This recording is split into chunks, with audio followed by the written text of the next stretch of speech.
Hey, Screaming Geek Media here. I'm Jerry the Geek. Today we're going to be going over Jurassic World Dominion on 4K. But before we do, if you like home theater, physical media, Blu-rays, 4Ks, and whatnot, please check out my other videos on my channel and like and subscribe and turn your bell notifications on. So let's discuss Jurassic World Dominion on 4K, which just came out this summer at the theaters in 2022. We have Chris Pratt, Bryce Dallas Howard, and B.D. Wong returning. That's been in the trilogy so far. And also we have the originals, Sam Neill, Laura Dern, and Jeff Goldblum coming back. It was directed by Colin Trevorrow. Interesting tidbit about the actors. I mean, really, after 6 movies, actually 2 of the actors, B.D. Wong, who plays Henry Wu, the scientist, and of course Jeff Goldblum that plays Ian Malcolm. Both those guys have been in 4 of the movies out of the 6. Basically, the movie follows the events after Fallen Kingdom, where the dinosaurs are set loose on the mainland, and they basically get traveled throughout all the continents. Get black market and whatnot. Man's trying to live with dinosaur in present day. Now, I went into watching this with an open mind because I know when it came out, and I was hearing a lot of mixed reviews on it. A lot of people hating on it and saying it's the worst, and which everybody's a freaking film critic, and I'm so different than everybody else. Take Halloween Kills for example. Everybody hated that movie. I loved it. So going in and watching this movie, I was expecting, I was expecting a lot out of it, and I really wanted to like it. I mean, it was good, but it didn't have the Jurassic Park feel. There was something about it. It just didn't resonate. I don't know. It was just, I think they tried to be too over the top. I think the one thing they could have done with that was the whole bison storyline with the crops and the locusts. I think it just veered off course of what the DNA with dinosaurs. I think the movie could have done without that storyline. Just kind of, in my opinion, it took away from it. I just think they could have had a better script. I said, again, I'm trying not to be a critic about it, but that's my thoughts. After the previous 5 movies, we want to kind of see the same things, and they just kind of went off the rails and tried to throw some other stuff in there, and honestly, I just didn't think it worked. Again, it was a good movie. I did enjoy it, but was it the favorite?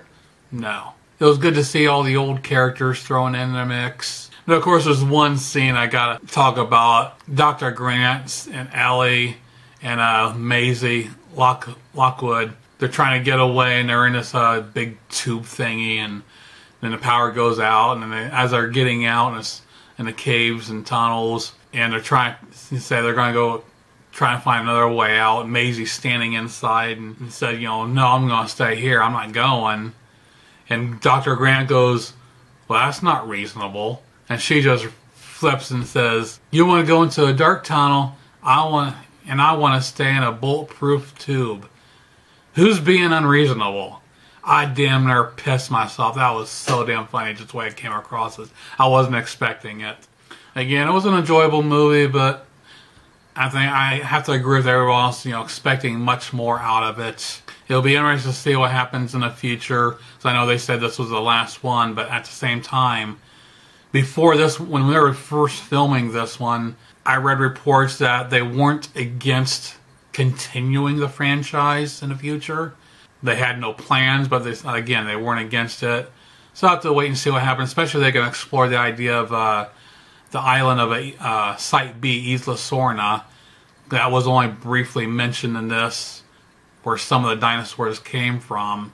But in a previous Jurassic World, the Site B was never mentioned, and I think that's where they always mention Nublar. It'll be interesting if they go further and maybe if they do another trilogy to go back to Site B and see what happens there. They can always explore that. Now, the 4K release came from Universal, of course. Came out just earlier in August. So it's only been out a couple weeks. I just got this one. Now, the film was shot on a mixture of 35mm and digital. Finished with a 4K digital intermediate. Has HDR10, Dolby Vision. As far as the video goes, honestly, I wasn't wowed by it. Yes, it looked good. It had some, the clothing textures, the details, the whites at the Bison facility when they put those suits on, the clean suits.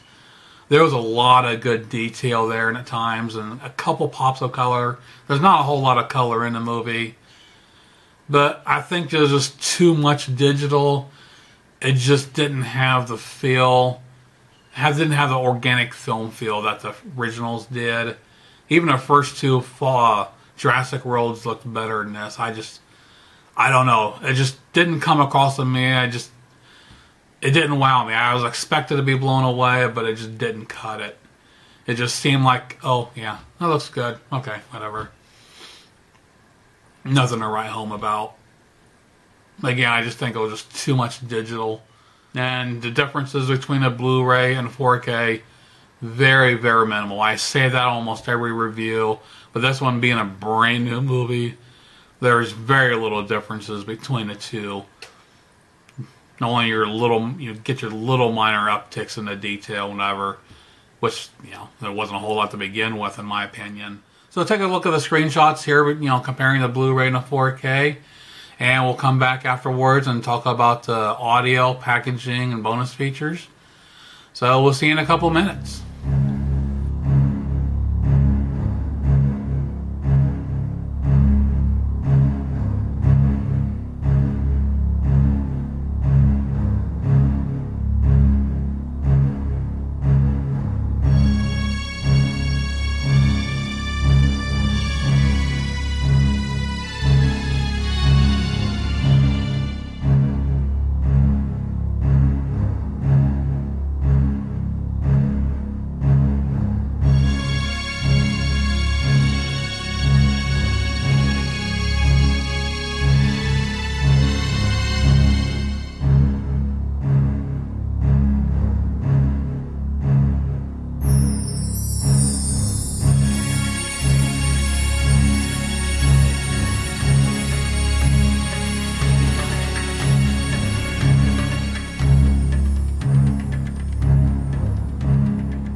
Now for the audio, Universal gave us a DTS-X and also DTS HD Master Audio 7.1. I don't have either one of those setups. I'm still stuck in the 5.1 age, but that in itself is, it's a very intense soundtrack. It's, the opening sequence, back in the Jurassic area, the one shot of the little dinosaur inside the cave pecking at the eggs.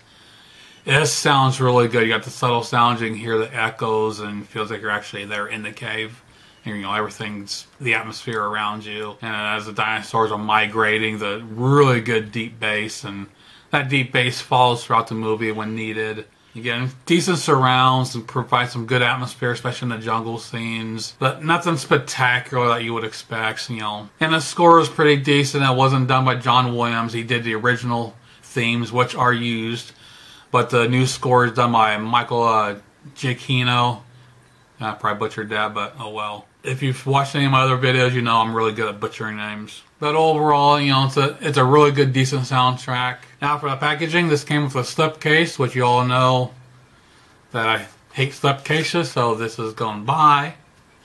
Now if you are interested in this, please let me know. I'd be willing to get rid of it instead before throwing it away.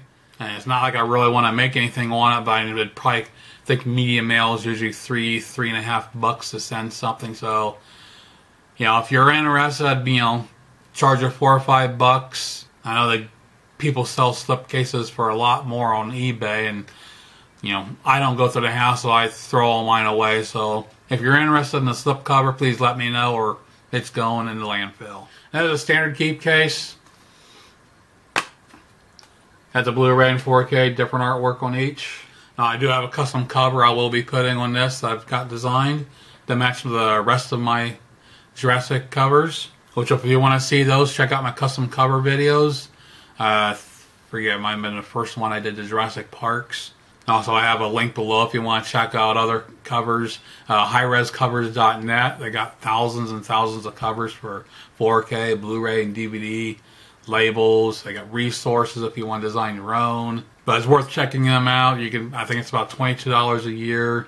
You get unlimited downloads. So if you're interested in a lot of custom covers, they're definitely worth checking out. I've got over 200 covers uploaded on the site. Now for the bonus features on this, pretty light. No commentaries. We just got a Battle at Big Rock. It's a Jurassic World short film. Featurette called New Breed of Visual Effects.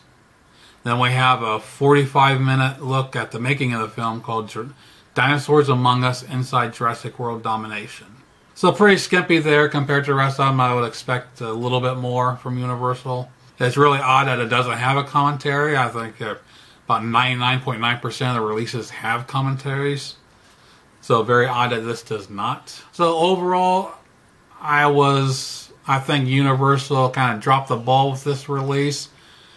Not only the movie could have been better, but at the same time, I think the bonus materials could have been better on the disc, and the quality in my opinion, just wasn't there. I mean, it was, like I said, it looked great, but just I expected more. Too much digital, just didn't have the film feel. So all around, it just depends. If you've got the rest of these on 4K, yeah, you're going to get this just to add to the collection. Or if you don't care mixing it up, I'd save the money and get the Blu-ray. It depends on your own preferences. If I've got the franchise on one format, I want them all on the same damn shelf. But I got this on eBay. Fortunately, I found the seller kept the digital code, so I got this for 20 bucks. Yeah, I wasn't paying the $30 for a new release. I never do. I'm a cheapskate. I can understand with older releases, with the amount of time and money that involves and get the licensing rights and going through and doing restorations. Those I can understand paying more for. But a new release that just came out, there's less involved. I'm not saying it's easy, but there's no restoration work to do. It's basically a transfer. I just don't know why they have to charge so damn much. So that pretty much wraps up my look at the Jurassic World Dominion 4K. Please check out my other videos and like and subscribe and turn your bell notifications on. And we'll see you again. Geek out.